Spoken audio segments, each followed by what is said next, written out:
नमस्कार, स्वागत है आपका खबरों की खबर में। मैं हूं सिकता देव, आपका पसंदीदा कार्यक्रम खबरों की खबर अब एक नए अंदाज और नए तेवर में, जिसमें अगले 1 घंटे में हर खबर की हर पहलू से आप रूबरू होंगे। हर खबर की परतें इसी कार्यक्रम में खुलेंगी। वो सभी खबरें जो बन रही हैं, सियासी सरगर्मियां और सुर्खियां, और साथ ही वो खबरें भी जो आपके हितों से जुड़ी हैं, जो देश इस वक्त जानना चाहता है। तो हमारी पहली बड़ी खबर शुरुआत करेंगे कांग्रेस से जुड़ी हुई है, जो उसकी गलतियों की वजह से गले का फांस बन गई है। आज पहली खबर में हम आपको बताएंगे कि जिस इंडिया ब्लॉक की अघोषित बॉस कांग्रेस बनी हुई थी, उसमें क्यों उसके एक सहयोगी आम आदमी पार्टी कांग्रेस को बाहर करने की मांग कर रही है। दूसरी बड़ी खबर उत्तर प्रदेश के मुख्यमंत्री योगी आदित्यनाथ के एक सवाल से निकल रही है कि हिंदुओं और सिखों के भाईचारे और सहयोग को कौन तोड़ना चाहता है। हमारी तीसरी बड़ी खबर जो है हिट फिल्म पुष्पा 2 से जुड़ी हुई। पुष्पा 2 के हीरो अल्लू अर्जुन, हम आपको बताएंगे कि उनकी कमाई का पूरा ब्यौरा क्या है, लेकिन उससे पहले आपको यह भी बताएंगे क्यों अल्लू अर्जुन हो या फिर तेलंगाना के मुख्यमंत्री रेवंत रेड्डी, दोनों ही कह रहे हैं कि झुकेंगे नहीं। चौथी खबर बिहार से जुड़ी हुई है, जहां बीजेपी नीतीश कुमार के नेतृत्व में सरकार चलाने के लिए नाना कहते हुए भी क्यों मजबूर हो जाती है। और हमारी पांचवी खबर क्रिकेट से जुड़ी हुई, विराट कोहली से जुड़ी हुई, जिनका एक धक्का आज सुर्खियों में है। लेकिन पहले आपको ले चलते हैं विपक्षी गठबंधन इंडिया ब्लॉक की तरफ। लोकसभा चुनाव में कांग्रेस और आम आदमी पार्टी ने गठबंधन किया था, लेकिन हरियाणा से दिल्ली के विधानसभा चुनाव के आते आते दोनों ने एक दूसरे के खिलाफ तलवारें खींच ली हैं। कांग्रेस ने केजरीवाल पर बेहद गंभीर आरोप लगाए हैं, तो आप आग बबूला हो गई है। दिल्ली की मुख्यमंत्री आतिशी से लेकर दूसरे आम आदमी पार्टी के नेताओं ने कांग्रेस को ही इंडिया ब्लॉक से बाहर करने की मांग रख दी है, जो इस गठबंधन की सबसे बड़ी पार्टी है।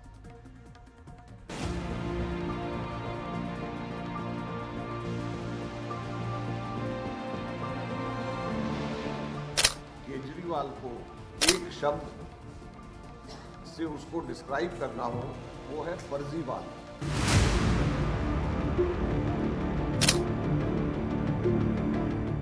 कहां तो अरविंद केजरीवाल कांग्रेस की अगुवाई वाले इंडिया ब्लॉक के सम्मानित नेता थे, और कहां अब दिल्ली में कांग्रेस के नेता ही उनको क्या क्या कहने लगे हैं। केजरीवाल को अगर सही मायने में एक शब्द से उसको डिस्क्राइब करना हो, तो उसको जिस शब्द से डिस्क्राइब किया जा सकता है वो है फर्जीवाल। क्योंकि अगर कोई फर्जीवाड़े का राजा है पूरे देश के अंदर, तो वो फर्जीवाल केजरीवाल है। अजय माकन दिल्ली में कांग्रेस के सबसे बड़े नेता माने जाते हैं।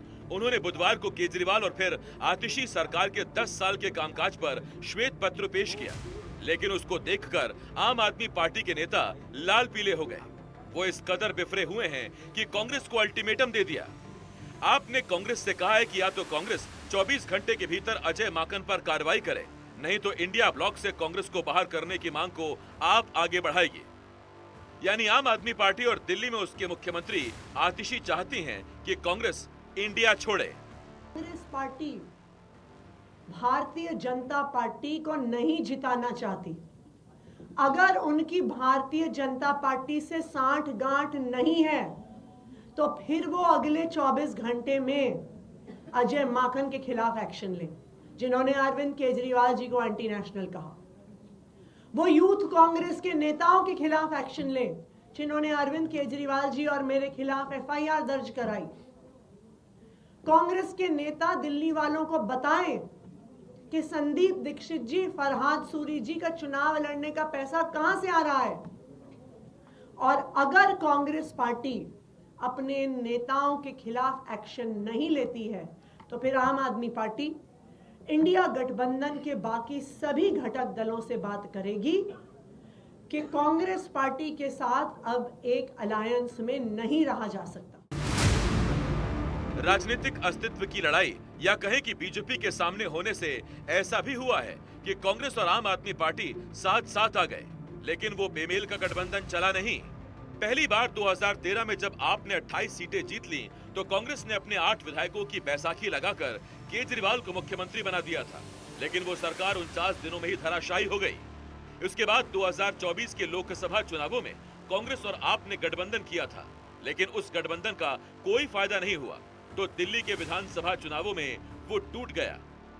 अब कुछ बचा है तो एक दूसरे पर आरोप प्रत्यारोप और बीजेपी का एजेंट होने का संगीन इल्जाम। मेरा ये मानना है कि हम लोगों से शायद अलायंस करके दिल्ली के अंदर दोबारा से हम लोगों से एक भूल हुई है, जिसको सुधारना जरूरी है। मैं कभी भी इस चीज का पक्षधर नहीं रहा हूं, ना था और ना रहूंगा कि केजरीवाल जैसे व्यक्ति के ऊपर भरोसा किया जा सकता है। केजरीवाल हिंदुस्तान की राजनीति के अंदर अपने खुद के एम्बिशंस को फुलफिल करने के लिए किसी भी एक्सटेंट तक के जा सकता है। उसकी कोई विचारधारा नहीं है, कोई सोच नहीं है। जो व्यक्ति जरूरत पड़ने के ऊपर केंद्र सरकार को यूनिफॉर्म सिविल कोड के ऊपर, जरूरत पड़ने पे 370 आर्टिकल के ऊपर, जरूरत पड़ने के ऊपर सीए के ऊपर, हर चीज के ऊपर जरूरत पड़ने के ऊपर उल्टा स्टैंड ले सकता है, जो कि आइडियोलॉजिकली बीजेपी के समर्थन में है, उस व्यक्ति के ऊपर कैसे भरोसा किया जा सकता है? कांग्रेस पार्टी भारतीय जनता पार्टी के पक्ष में खड़ी हुई है और हर वो काम कर रही है जिससे बीजेपी को चुनाव में फायदा हो। दिल्ली के अंदर इनके एक नेता हैं अजय माकन जी। अजय माकन जी बीजेपी की स्क्रिप्ट पढ़ते हैं, बीजेपी के कहने पर बयान देते हैं, बीजेपी के कहने पे आम आदमी पार्टी के नेताओं को टारगेट करते हैं। बीजेपी के विरोध में कांग्रेस अक्सर उसके साथ भी हाथ मिला लेती है, जिसने कांग्रेस का सुपड़ा साफ कर दिया हो। आम आदमी पार्टी के साथ कांग्रेस के बनते बिगड़ते रिश्ते इसकी झलक देते हैं। दिल्ली में कांग्रेस ने 1998 से 2013 तक लगातार राज किया था, लेकिन 2013 में केजरीवाल ने कांग्रेस के खिलाफ ऐसा माहौल बनाया कि फिर कांग्रेस दिल्ली में कभी उठ ही नहीं सकी। 2013 के विधानसभा चुनाव में केजरीवाल ने 15 साल से मुख्यमंत्री रही शीला दीक्षित को हरा दिया। उसके बाद 2015 और 2020 के विधानसभा चुनावों में कांग्रेस का खाता तक नहीं खुला। उसी तरह पंजाब में कांग्रेस की सरकार के खिलाफ आम आदमी पार्टी का आक्रामक अंदाज कांग्रेस पर भारी पड़ गया और 2022 के विधानसभा चुनावों में आपने कांग्रेस की सरकार को हराकर जैसी शानदार जीत हासिल की, वैसी पंजाब में किसी और को नहीं मिली थी। इस बार लोकसभा चुनाव में कांग्रेस और आपने दिल्ली और हरियाणा में गठबंधन किया था, लेकिन विधानसभा चुनावों में हरियाणा में कांग्रेस ने आपको भाव नहीं दिया और दिल्ली में आपने कांग्रेस को पूछा नहीं। इन सबके बीच कांग्रेस 2 कदम आगे और 1 कदम पीछे चलने वाली रणनीति के कारण अधर में लटकी हुई है। आज कांग्रेस पर बीजेपी से ज्यादा आप ही हमलावर है। खुद मुख्यमंत्री आतिशी का ये आरोप है कि कांग्रेस को बीजेपी से पैसे मिल रहे हैं। हमें आधिकारिक सूत्रों से पता चला है कि कांग्रेस के जो प्रत्याशी हैं उनका चुनाव का खर्चा भारतीय जनता पार्टी से आ रहा है। भारतीय जनता पार्टी कांग्रेस के प्रत्याशियों की फंडिंग कर रही है। इसमें प्रमुख संदीप दीक्षित जी हैं, जिनको भारतीय जनता पार्टी से ऐसा सुनने में आया है कि फंड मिल रहा है। बस आप बीजेपी के शय पर कर रहे हैं तो प्रूव करें ना। मैं ये जो 3 चीज़ों पर आलोचना की है, तीनों चीज़ें आप देख लीजिए। एक, मुख्यमंत्री महिला योजना, मैं तो 10-11 दिन से कह रहा हूं कि ये झूठ और फरेब है।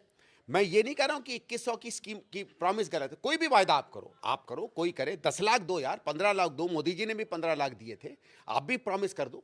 मैं प्रॉमिस पे नहीं कह रहा हूं, मैं ये कह रहा हूं कि आप जो बार बार कह रहे हैं कि हम 1000 रुपया आज देंगे और 2100 रुपये बाद में, पहली चीज़ तो 1000 की स्कीम कहीं नहीं दिख रही है। वो तो इन्हीं के पेपर्स ने बता दिया, इनके ही ऐड ने कहा कि भाई हमारी मुख्यमंत्री जो है धोखाधड़ी कर रही हैं, गलत बोल रही हैं, ऐसी कोई स्कीम नहीं है। तो मैंने तो नहीं कहा, लेकिन 10-11 दिन से मैं ये बार बार ये पूछ रहा हूं कि अगर आपको महिलाओं को पैसा देना है तो यही प्रॉमिस तो आपने पंजाब में किया था और ये सब मानते हैं किया था, उस पर इनको वोट भी पड़ा। पंजाब में आज तक 1 रुपया नहीं दिया, तो सवाल तो बनता है ना लोकसभा चुनाव को बीते अभी 6 महीने भी नहीं हुए कि दिल्ली में इंडिया ब्लॉक में सब कुछ ठीक नहीं चल रहा। आम आदमी पार्टी और कांग्रेस लगातार एक दूसरे पर आरोप लगा रही है। सवाल है कि ये गठबंधन कितने दिन चलेगा या ये सब कुछ दिल्ली विधानसभा चुनाव के लिए किया जा रहा है।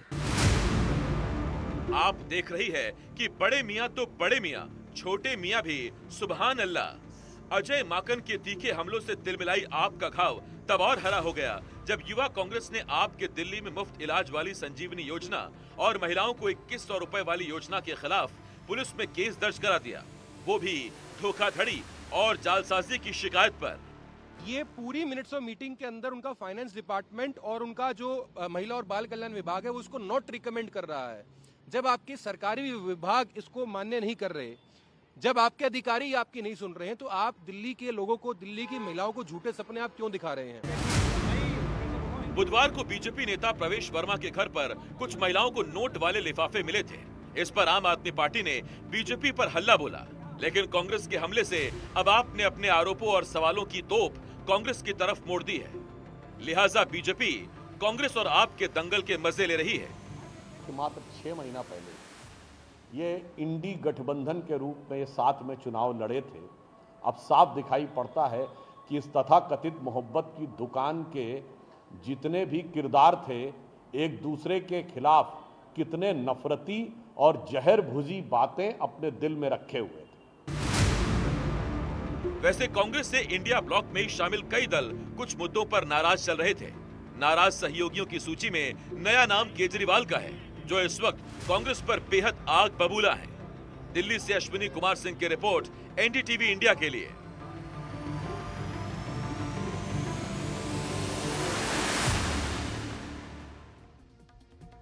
तो आम आदमी पार्टी आज कांग्रेस से नाराज दिखाई दी। उसके नेतृत्व को लेकर चुनौती देने तक को वो तैयार है।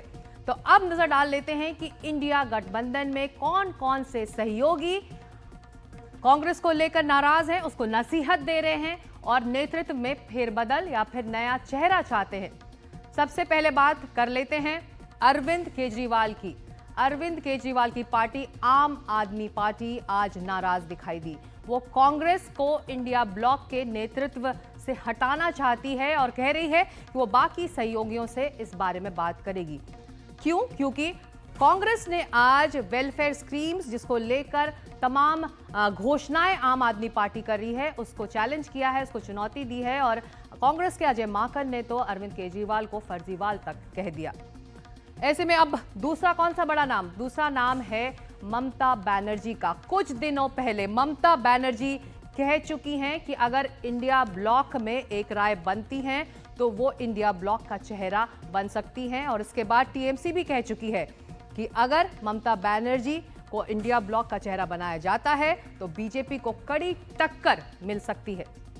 तीसरा नाम कौन है वो जो नसीहत दे रहा है? अखिलेश यादव कह चुके हैं कि कांग्रेस जहां पर मजबूत होती है वो अपने सहयोगियों को स्पेस देना नहीं चाहती है। ये बात तब सामने आई जब महाराष्ट्र में समाजवादी पार्टी को कुछ ज्यादा सीटें चाहिए थी, लेकिन वहां पर कांग्रेस ने समाजवादी पार्टी के लिए ज्यादा गुंजाइश नहीं छोड़ी। और अगला नाम उमर अब्दुल्ला का। जम्मू कश्मीर के मुख्यमंत्री हैं।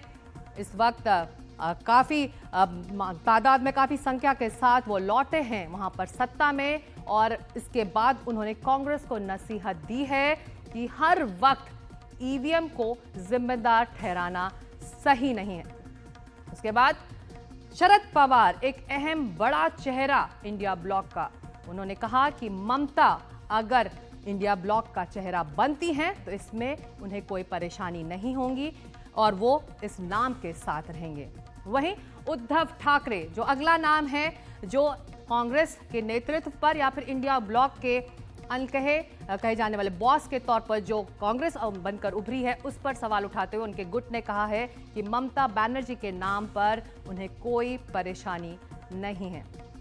अगला नाम लालू प्रसाद यादव का। उन्होंने भी ये बात कही जब ममता बनर्जी की तरफ से ये कहा गया कि वो अगर मौका मिले तो इंडिया ब्लॉक का चेहरा बन सकती हैं, तो लालू प्रसाद यादव ने भी कहा कि कांग्रेस कौन है सवाल उठाने वाला कि इंडिया ब्लॉक का नेतृत्व या बड़ा चेहरा कौन हो। तो ये तमाम वो सहयोगी हैं जो लगातार नाराजगी जताते रहे हैं और नसीहत देते रहे हैं, चाहते हैं कि नेतृत्व में बदलाव हो। इसी सभी मुद्दों पर चर्चा करने के लिए हमारे साथ कांग्रेस के संदीप दीक्षित अब जुड़ रहे हैं। सीधे सवाल कुछ उनसे करेंगे। आतिशी कह रही हैं कि संदीप जी की बीजेपी जो है, बीजेपी से कांग्रेस मिली हुई है, कांग्रेस के उम्मीदवारों को बीजेपी ने ही पैसे देकर खड़ा किया। साहब, इससे ज्यादा हास्यास्पद और ये कहीं झूठे बयान तो मैंने कभी सुने नहीं हैं। भारतीय जनता पार्टी के साथ जितनी खिलाफत हम लोगों ने और कांग्रेस ने की है, आम आदमी पार्टी तो उसके 1% में नहीं आती है। और ये तो पूरे हिंदुस्तान में लोग जानते हैं कि आम आदमी पार्टी हमेशा उन राज्यों में जब लड़ती है जहां वो ताकतवर नहीं है, जैसे पंजाब और दिल्ली छोड़ के, तो केवल और केवल भारतीय जनता पार्टी को जिताने के लिए लड़ती है। आप उत्तराखंड का केस ले लीजिए, आप गुजरात का ले लीजिए, आप गोवा का ले लीजिए, अभी हरियाणा में जो चुनाव हुए उसका ले लीजिए। तो जिस पार्टी का काम ही केवल भारतीय जनता पार्टी को जिताना है, वो किसी और पर उंगली उठाए, ये तो बिल्कुल हंसने वाली बात है। संदीप जी, आपका नाम लेकर भी सवाल उठाया जा रहा है, पूछा जा रहा है कि आपको कौन चुनाव लड़ा रहा है। देखिए साहब, मैं इससे ज़्यादा तो मुझे हंसी की बात कोई नहीं दिखती है। भारतीय जनता पार्टी का जितना मैंने विरोध किया है नैतिकता के स्तर पर, उनकी नीतियों की आलोचना, संघ परिवार की पूरी विचारधारा की आलोचना, उतनी तो शायद अरविंद केजरीवाल, उनकी पूरी आम आदमी पार्टी ने कभी नहीं की होगी। आपने नहीं देखा होगा कभी भी कि तथ्य के साथ और विचारधारा के साथ कभी केजरीवाल ने इनमें से किसी संघ परिवार की किसी संस्था पे हमला बोला होगा जो मैंने बोला है। तो भारतीय जनता पार्टी के मैं कितने करीब हूं, कितना नहीं हूं, उसका मुझे किसी को साक्ष्य देने की जरूरत नहीं है। मैं उन लोगों में हूं जिन्होंने नैतिक रूप से हमेशा उनका विरोध किया है। और ये जो मजाक है ना, कौन कहां से पैसा देता, क्या नहीं पैसा था, अरे जिस पार्टी ने 11-12 साल कांग्रेस के खिलाफ केवल झूठ बोला हो, मेरी माता जी के बारे में केवल झूठ बोला हो और घटिया झूठ बोला हो, मेरे बारे में तब 50 कहानियां सुनाई हुई इस दिल्ली को, उस पार्टी का क्या कोई भरोसा कर सकता है भाई? अगर आप मुझे 3-4-5 भी ऐसे सच बता दो जो आम आदमी पार्टी ने बोले हो तो मैं मान जाऊंगा। मैं तो तब से और आज तक उनसे या तो असत्य सुनता हूं, या अर्ध सत्य सुनता हूं, या पूरा ही झूठ सुनता हूं। हमसे बात करने के लिए शुक्रिया संदीप दीक्षित। तो घमासान बस और तेज होने ही वाला है यहां पर दिल्ली की सरजमी पर। तो एक तरफ सहयोगियों ने आंखें दिखाना शुरू कर दिया है, तो दूसरी तरफ कांग्रेस इतिहास की तरफ लौट रही है। वो बेलगाम में नव सत्याग्रह मनाने गई और 100 साल पहले महात्मा गांधी कांग्रेस के अध्यक्ष बने थे, लेकिन वहां एक पोस्टर कांग्रेस का सिरदर्द बन गया, उसमें भारत का नक्शा अधूरा दिखाया गया। बीजेपी ने इसी सवाल पर कांग्रेस को घेर लिया है। हमारी एक खास रिपोर्ट।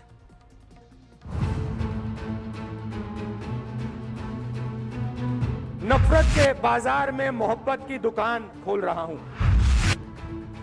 मोहब्बत की दुकान के सामने जब पोस्टर छपा तो भारत का नक्शा बिगड़ा हुआ था, सिर कटा हुआ था, वो हिस्सा जिस पर पाकिस्तान ने जबरन कब्जा कर रखा है और जिसे लेने का प्रण भारत बार बार करता है, उस हिस्से को लगता है कि कांग्रेस ने त्याग ही दिया है। आखिर भारत के अधूरे नक्शे के नीचे मुस्कुराती हुई सोनिया गांधी, राहुल गांधी, प्रियंका गांधी और दूसरे कांग्रेसी नेताओं की तस्वीरें हैं। ये तस्वीरें बीजेपी को चुभ गईं। उसने कांग्रेस की नीयत पर सवाल उठाया है। एक दूसरी तस्वीर उभर कर सामने आती है जो हृदय में बहुत पीड़ा उत्पन्न करती है।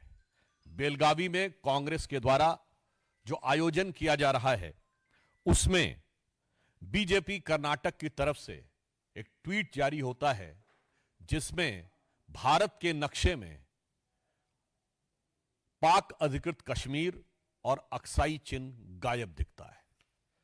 आप लोग इसको जाके चेक कर सकते हैं ट्विटर पे। कई बार इन्होंने इससे पहले भी किया है, डिलीट करने का प्रयास किया गया, कुछ ट्वीट्स डिलीट भी किए गए थे। और महत्वपूर्ण बात यह है कि महात्मा गांधी की फोटो के साथ लगा है। तो इसलिए आज के इस अवसर पर मैं अपनी वेदना व्यक्त करना चाहता हूं कि यह वो भारत देश है क्या इसी के लिए जिसके लिए राणा प्रताप ने घास की रोटी खाई थी, इसके लिए शिवाजी ने जान की बाजी लगाई थी, जिसके कारण रण में कूदी रानी लक्ष्मीबाई थी, जिसके कारण भगत सिंह ने फांसी गले लगाई थी, जिसके कारण गुरुपुत्रों ने अपनी जान लुटाई थी और जिस भारत मां के टुकड़े करते तुमको लाज ना आई थी, उस भारत मां की यह छवि तुमने आज दिखाई है। अब इससे एक बात बहुत साफ हो गया है कि भारत को छिन्न भिन्न करने का स्वप्न देखने वाले शक्तियां, भारत को तोड़ने का ख्वाब देखने वाली ताकतों के साथ कांग्रेस के गठजोड़ की तस्वीर अब एकदम साफ हो गई। कर्नाटक में बेलगावी में कांग्रेस की वर्किंग कमेटी की विशेष बैठक हो रही है। उस बैठक से पहले कांग्रेस ने वहां अपने नेताओं की तस्वीर के साथ पोस्टर लगवाए हैं, जिनमें भारत का गलत नक्शा दिखाया गया।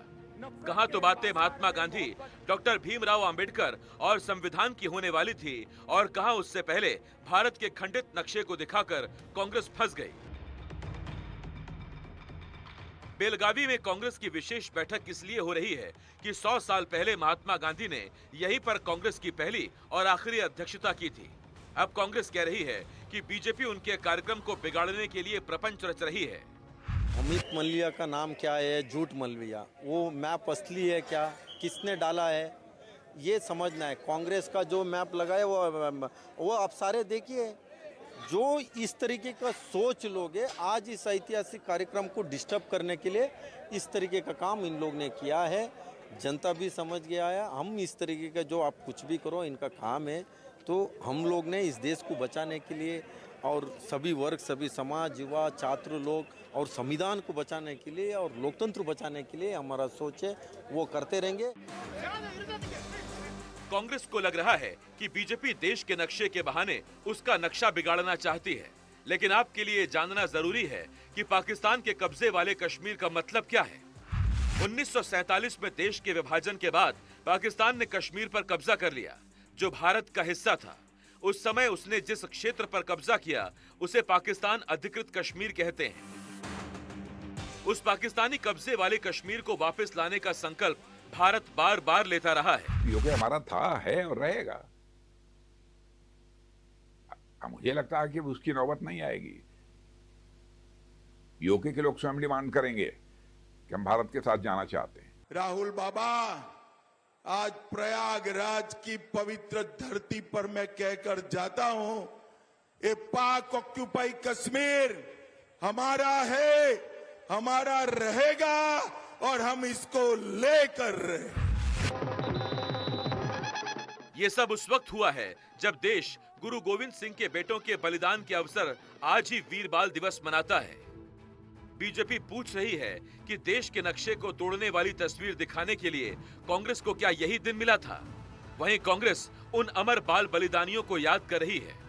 हम कांग्रेस पार्टी से बहुत सीधा और साफ सवाल पूछना चाहते हैं कि आज जो आपने एक्स पर पोस्ट किया है और पिछले समय में जब ये ट्विटर था तो जो आपने ट्विटर पर ट्वीट किए थे, उन सब में पिछले कई सालों से एक नहीं कई बार लगातार भारत के अलग अलग हिस्सों को काट कर क्यों दिखाया जा रहा है? यह सिर्फ संयोग है या किसी व्यवस्थित भारत विरोधी प्रयोग का हिस्सा है? हम सीधे कांग्रेस से पूछना चाहते हैं कि ये लगातार भारत के हिस्सों को काट कर दिखाना, ये किसके इशारे पर हो रहा है? यहाँ पर जो एक कटआउट लगाया गया था उसमें से पीओ के मिसिंग है, तो इस पर बीजेपी ने ये कर रहा है। बीजेपी वाले मुद्दे भटकाते हैं, कोई दम नहीं है, झूठ बोलते हैं, असत्य बोलते हैं और इश्यू पे राजनीति नहीं कर रहे हैं।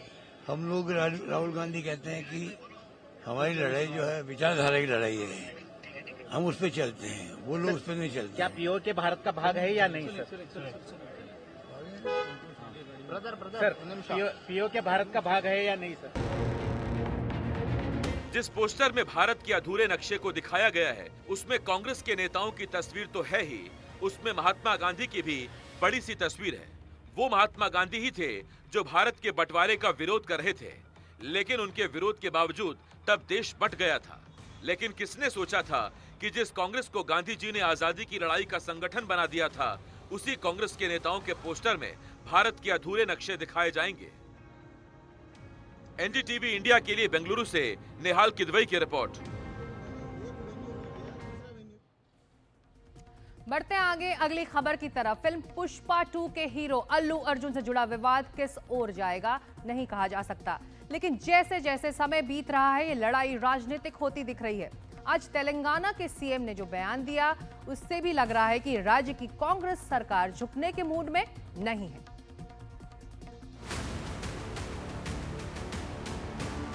रियल लाइफ में बेशक पुष्पा ने करीब 3 घंटों के भीतर अपनी समस्या को सुलझा लिया था, लेकिन रियल लाइफ में क्या होगा? कौन झुकेगा?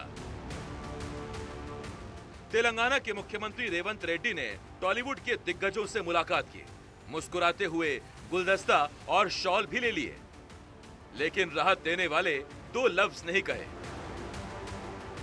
उल्टे ये बोल दिया कि भीड़ और फैंस को कंट्रोल करने की जिम्मेदारी एक्टर्स की ही है। पुष्पा 2 में भगदड़ विवाद के बीच तेलंगाना फिल्म डेवलपमेंट कॉर्पोरेशन के चेयरमैन और प्रोड्यूसर दिल राजू, अल्लू अर्जुन के पिता अल्लू अरविंद, एक्टर नागार्जुन और दग्गुबती वेंकटेश समेत तेलुगु फिल्म इंडस्ट्री की जानी मानी हस्तियां मुख्यमंत्री से मिलने पहुंची थीं। इस दौरान सीएम रेवंत रेड्डी ने कहा कि कानून व्यवस्था से कोई समझौता नहीं किया जाएगा, फिल्म इंडस्ट्री को अपनी जिम्मेदारी समझनी चाहिए। इस मामले में बीजेपी और कांग्रेस अब आमने सामने है। अल्लू अर्जुन को सपोर्ट कर रही बीजेपी का आरोप है कि कांग्रेस इस मामले में राजनीति कर रही है। अगर आप पिछले कुछ वर्षों में देखेंगे, जहां एक और नेशनल अवार्ड नरेंद्र मोदी जी की सरकार में अल्लू अर्जुन जी को मिला, चिरंजीवी जी को लाइफ टाइम अचीवमेंट अवार्ड मिला, एक और तो उनके योगदान को पूरा देश और दुनिया सराह रहा है। दूसरी ओर पिक्चर्स देखिए, आरआर हो, पुष्पा हो, केजीएफ हो, ऐसी अनेकों पिक्चर्स या बाहुबली हो, इन सब ने देश और दुनिया में धूम मचाई है। इससे भारतीय सिनेमा का नाम हुआ है। मुझे लगता है किसी कंट्रोवर्सी को खड़ा करने की बजाय प्रयास होना चाहिए कि संवाद हो, सुरक्षा का ख्याल रखा जाए, ना कि राजनीति की जाए। हैदराबाद में 4 दिसंबर को फिल्म पुष्पा 2 की स्क्रीनिंग के दौरान मची भगदड़ में एक महिला की मौत हो गई थी। इस मामले में पुलिस ने अल्लू अर्जुन को भी आरोपी बनाया है।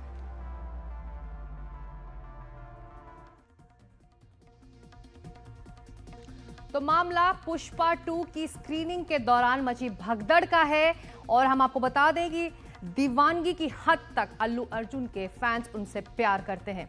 ऐसे में इस मेगास्टार से जुड़े कुछ आंकड़े हैं जिसके बारे में हम आपको जानकारी देना चाहते हैं ताकि आपको अंदाजा लग जाए कि ये मेगास्टार कितना बड़ा सितारा है। अल्लू अर्जुन की ये फिल्म सबसे कम समय में सबसे ज्यादा कमाई करने वाली फिल्म है और नंबर 1 फिल्म बन चुकी है। फिल्म ने अब तक करीब 1000 करोड़ रुपए के पार की कमाई कर ली है।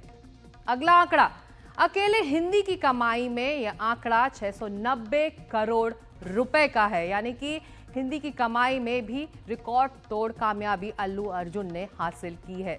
जबकि दुनिया भर में ये फिल्म 1500 से पार कर चुकी है, 1500 करोड़ से ये कमाई पार कर चुकी है। तो एक बड़े ग्लोबल स्टार या फिर इंटरनेशनल स्टार भी हैं अल्लू अर्जुन। उनकी फैन फॉलोइंग दुनिया भर में है। और पुष्पा 2 के लिए अल्लू अर्जुन ने कितनी फीस ली थी, उनकी कमाई कितनी थी? 300 करोड़ रुपए उनकी फीस रही और इस फिल्म को बनाने में करीब 500 करोड़ रुपए खर्च हुए। और आप जब बड़ी तस्वीर देखते हैं तो पूरी कमाई अब ग्लोबल कमाई जो है वो 1500 करोड़ के पार हो चुकी है। तो अगली खबर अब हम जानेंगे जो जुड़ी हुई है उत्तर प्रदेश के मुख्यमंत्री के एक बयान से। उत्तर प्रदेश के मुख्यमंत्री योगी आदित्यनाथ ने एक बड़ा बयान दिया है। योगी ने कहा कि कुछ ताकतें हिंदुओं और सिखों के बीच लड़ाई कराना चाहती हैं, जबकि हिंदू और सिख दोनों एक दूसरे के पूरक हैं। योगी आदित्यनाथ ने यह बात वीर बाल दिवस के मौके पर कही। इस मौके पर देश का मुख्य समारोह दिल्ली में मनाया गया, जिसमें प्रधानमंत्री मोदी देश के बहादुर बच्चों से मिले।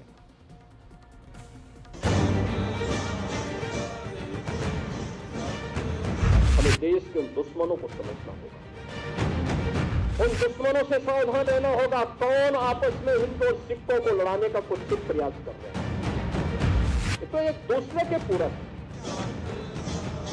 कौन है जो हिंदुओं और सिखों को आपस में लड़ाने की कोशिश कर रहा है? कौन वो लोग हैं? आपको सुनाएंगे। मुख्यमंत्री योगी आदित्यनाथ का ये पूरा बयान, लेकिन उससे पहले ये तस्वीरें देखिए।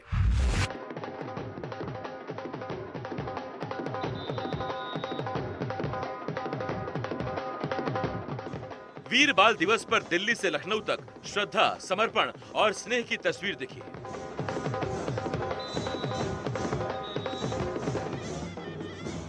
दिल्ली में प्रधानमंत्री मोदी तीसरे वीर बाल दिवस में शामिल हुए तो लखनऊ में मुख्यमंत्री योगी आदित्यनाथ के आवास पर श्री गुरु ग्रंथ साहिब जी के पावन स्वरूप का आगमन हुआ। आपको विस्तार से दोनों खबरों की जानकारी देंगे और ये भी सुनाएंगे कि किसने क्या कहा। पहले आपको दिल्ली ले चलते हैं, जहां वीर बाल दिवस के अवसर पर प्रधानमंत्री मोदी ने राष्ट्रीय बाल पुरस्कार के विजेताओं से मुलाकात की और उनसे बातचीत की। दिल्ली के भारत मंडपम में 17 बहादुर बच्चों को राष्ट्रपति ने सम्मानित किया। इस मौके पर प्रधानमंत्री नरेंद्र मोदी ने साहिबजादों की असाधारण वीरता और बलिदान को याद किया। 325 साल पहले के वो हालात, 26 दिसंबर का वो दिन जब छोटी सी उम्र में हमारे साहबजादों ने अपने प्राणों की आहुति दे दी।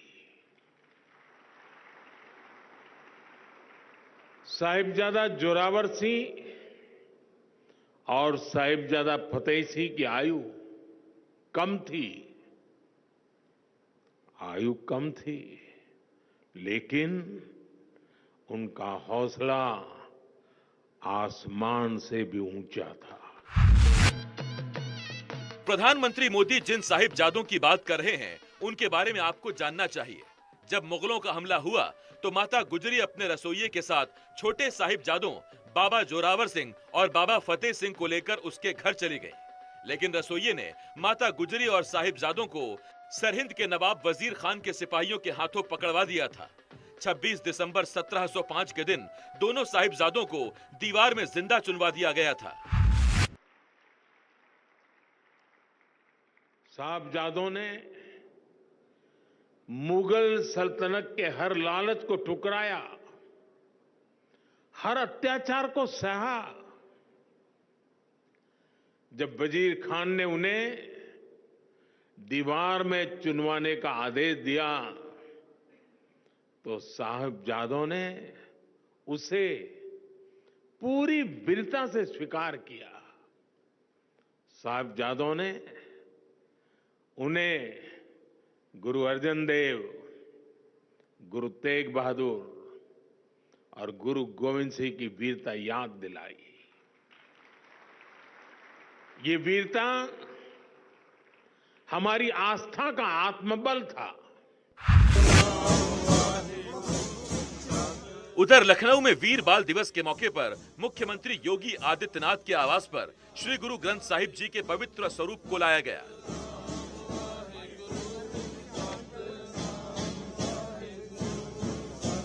योगी आदित्यनाथ ने कहा कि हिंदुओं और सिखों के बीच फूट पैदा करने की साजिश चल रही है, इससे सावधान रहना होगा। भारत की फौज में हमारा सिख एक बड़ी संख्या में जाकर के भारत की सुरक्षा के लिए अपने आप को समर्पित करता था। कौन वे लोग हैं जो एक बड़ी पीढ़ी को, युवा पीढ़ी को ड्रग की चपेट में लाने का कुत्सित प्रयास कर रहे हैं? हमें देश के उन दुश्मनों को समझना होगा, उन दुश्मनों से सावधान रहना होगा। कौन आपस में हिंदू और सिखों को लड़ाने का कुत्सित प्रयास कर रहे हैं? ये तो एक दूसरे के पूरक है। मुख्यमंत्री योगी आदित्यनाथ ने इस मौके को धार्मिक और सांस्कृतिक दृष्टि से अहम बताया और कहा कि सभी धर्मों सिख गुरुओं की शिक्षा से प्रेरणा लेनी चाहिए।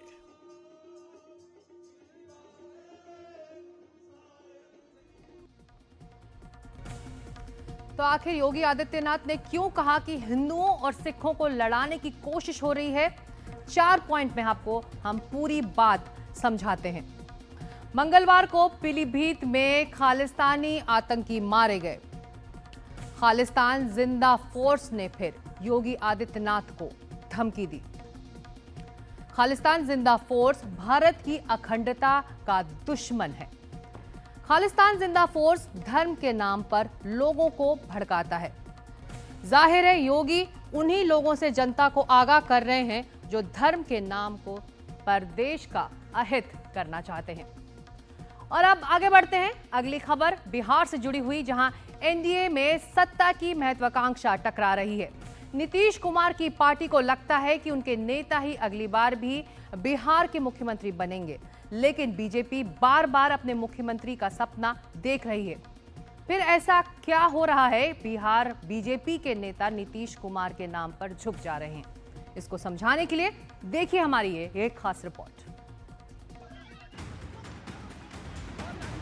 बिहार पुलिस की ये लाठियां शांतिपूर्ण तरीके से प्रदर्शन कर रहे छात्रों पर नहीं, बल्कि नीतीश कुमार के इकबाल पर बरसी है। नहीं तो ऐसा कैसे हो सकता है कि चुपचाप बैठे छात्रों पर बिहार पुलिस अंग्रेजों की तरह लाठियां बरसाने लगे, और जिन पर लाठियां टूटी उन छात्रों के दर्द और संताप को कोई सुनने वाला ना हो।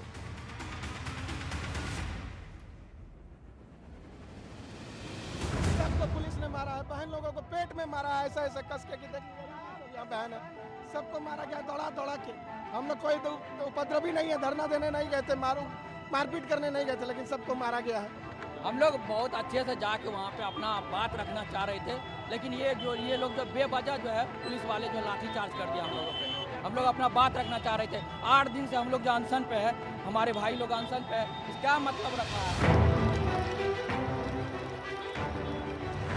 दूसरी घटना पूर्व प्रधानमंत्री अटल बिहारी वाजपेयी की शतक जयंती के मौके पर हुई, जब लोक गायिका को महात्मा गांधी के प्रिय भजन गाने से रोक दिया गया।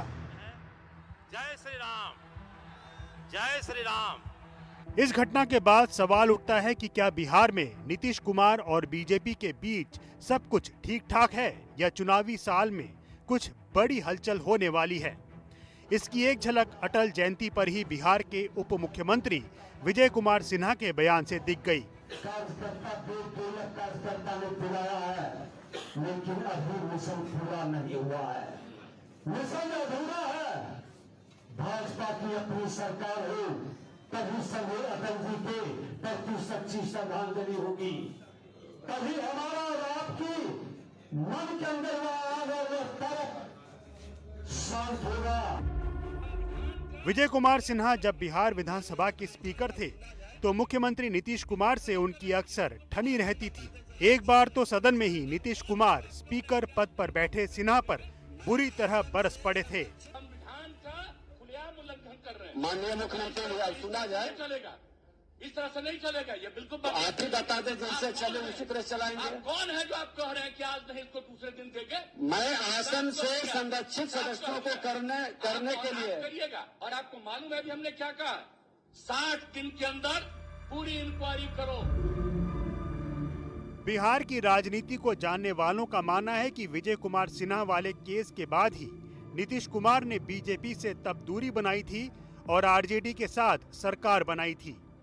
अब एक बार फिर विजय कुमार सिन्हा के इस बयान के बाद बिहार में एनडीए में ऐसा तूफान उठा कि उसमें कुछ घंटों में ही सिन्हा की जुबान बदल गई और वो कहने लगे कि अगली सरकार का नेतृत्व भी नीतीश कुमार ही करेंगे। जंगल राज से मुक्ति दिलाने में 2005 से 2010 के बीच अहम भूमिका निभाई गई। बीच बीच में ये जंगल राज वाले लोग बिहार में अराजकता फैलाने का खेल खेलते रहे, लेकिन एनडीए सरकार मिलकर के नीतीश जी के नेतृत्व में उस जंगल राज का अपहरण, हत्या, लूट, बलात्कार से मुक्त कराया है। और बिहार में अब दोबारा जंगल राज वाले को अवसर नहीं मिलेगा। हर हाल में यहाँ सरकार अटल जी के सोच के अनुकूल एनडीए की सरकार यहाँ पर बनेगी। माननीय बिहार के मुख्यमंत्री नीतीश कुमार जी के नेतृत्व में आगे भी रहेगी। ये सब कुछ उस वक्त हो रहा है जब नीतीश कुमार और बीजेपी दोनों ही एक दूसरे पर निर्भर हैं। नीतीश कुमार को मुख्यमंत्री बने रहने के लिए बीजेपी का समर्थन जरूरी है। केंद्र में मोदी सरकार के लिए भी नीतीश कुमार का समर्थन जरूरी है। लेकिन इन दोनों के बीच तेजस्वी यादव ने बयान दे दिया कि नीतीश कुमार तो नाम के सीएम हैं, फैसले तो दिल्ली से आते हैं। सीएम जो है पूरी तरीके से भाजपा जो है उन चला रही है। यहाँ का जो सीएमओ है वो उसका कंट्रोल जो है भाजपा के नेताओं के पास है। इस वक्त बिहार की सारी सड़कें 11 महीने की दूरी पर खड़े चुनाव की मंजिल की तरफ जा रही हैं। इसमें महागठबंधन की तरफ से तो साफ है कि सरकार बनी तो तेजस्वी ही मुख्यमंत्री बनेंगे, लेकिन एनडीए का मुख्यमंत्री कौन बनेगा, इस पर अब भी धुंध जमी हुई है। बीजेपी अपने मुख्यमंत्री का सपना इसलिए भी देख रही है कि केंद्रीय गृह मंत्री अमित शाह ने साफ कर दिया है कि बिहार में नया नेता कौन होगा, ये संसदीय बोर्ड निर्णय लेगा। लेकिन पाला बदलने में माहिर नीतीश कुमार कहीं बीच में ही खेला न कर दे, इसीलिए उनकी तरफ झुंझुने भी फेंके जा रहे हैं। मैं तो कहता हूं कि नीतीश कुमार इतने दिनों तक मुख्यमंत्री रहे, आज के बच्चे जो 30 साल के हो गए हैं उन्होंने नहीं देखा लालू जी का जंगल राज, कुव्यवस्था, सड़कें, अस्पताल, स्कूल जर्जर स्थिति थी। आज उसको एक ऊंचाई पर ले जाने का काम किया और उड़ीसा में नवीन पटनायक ने भी बरसों तक सेवा की। ऐसे व्यक्ति को देश में पुरस्कृत करने की जरूरत है, चाहे जिस भी पद से स्वीकार किया जाए। भारत रत्न जैसे चीजों से नीतीश कुमार की पार्टी के ललन सिंह और संजय झा जैसे बड़े नेता बीजेपी के साथ आज अच्छे संबंधों के लिए जाने जाते हैं। ऐसे में नीतीश की पार्टी के ये नेता तो चाहेंगे कि जोड़ी बनी रहे, लेकिन बिहार की सत्ता का अगला सरताज कौन बनेगा, ये सवाल हर चाहत पर भारी पड़ सकता है। पटना से मनीष कुमार और प्रभाकर कुमार की रिपोर्ट, एनडीटीवी इंडिया। उधर उत्तर प्रदेश में 24 घंटे के अंदर 3 एनकाउंटर्स हुए हैं।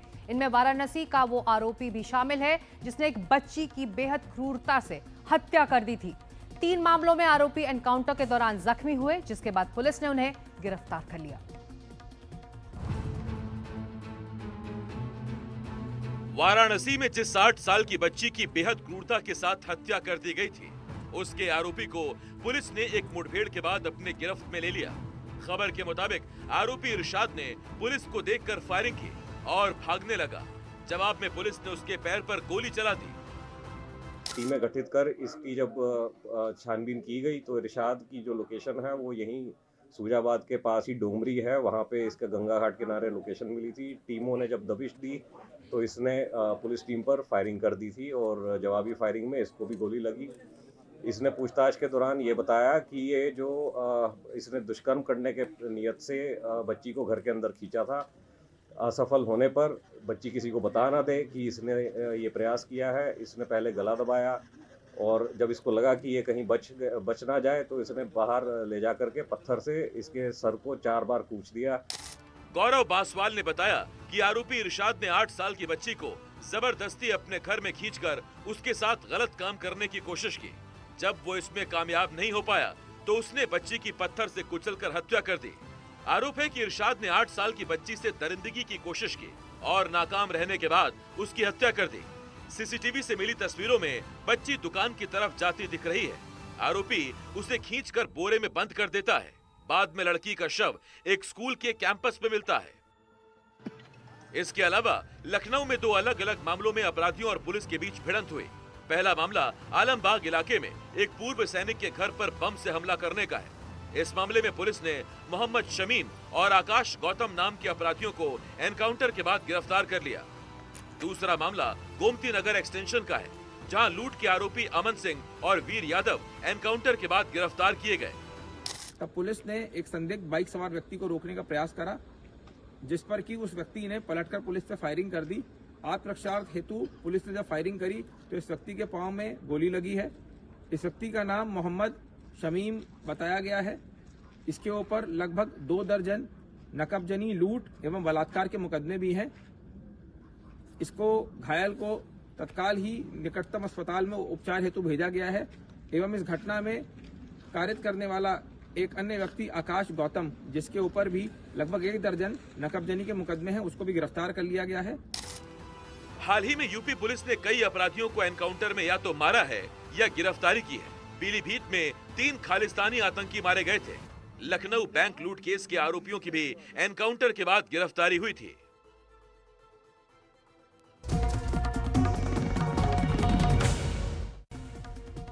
आप देख रहे हैं खबरों की खबर। अडानी ग्रुप के चेयरमैन गौतम अडानी ने धारावी प्रोजेक्ट के बारे में कहा है कि एक विरासत बन सकता है। गौतम अडानी ने कहा कि उनके ग्रुप ने अविश्वसनीय कामयाबियां हासिल की हैं, जिसे लाखों लोग वर्षों तक याद रखेंगे। रिसेटलमेंट के लिए एक ऐसा प्रोजेक्ट है, और for personally, for not just group point of view, but even at my level, I always continue thinking that this particular project can create a legacy. How you can just provide dignity to 1 million population. तो आज तक 40 साल में नहीं कर पाए, 3 दफे try कर दिया, तीनों दफे फेल हो गया, तो उसको मैं कैसे सक्सेसफुल। आज अदानी ग्रुप ने काफी जगह पे सक्सेसफुल स्टोरी किया, जो बिलीव नहीं कर सकते थे ऐसी चीजें बना के दिया। तो मेरा भी लिए वो है कि भाई नहीं, ये काम अपने को, आई एम 62, तो मेरे को भी है कि चलो 5-10 साल के बाद मैं आई विल जस्ट रिटायर, तो मैं उसके पहले इसको ऐसा करके जा रहा हूँ कि 1 million population should remember for next 50 year. तो खबरों की खबर में आज इतना ही। आपको खबरों की खबर का यह अंदाज कैसा लग रहा है, हमें जरूर बताएं। आज के लिए इतना ही, कल फिर मुलाकात होगी ठीक इसी वक्त। तब तक के लिए नमस्कार। एनडीटीवी इंडिया में खबरें जारी रहेंगी।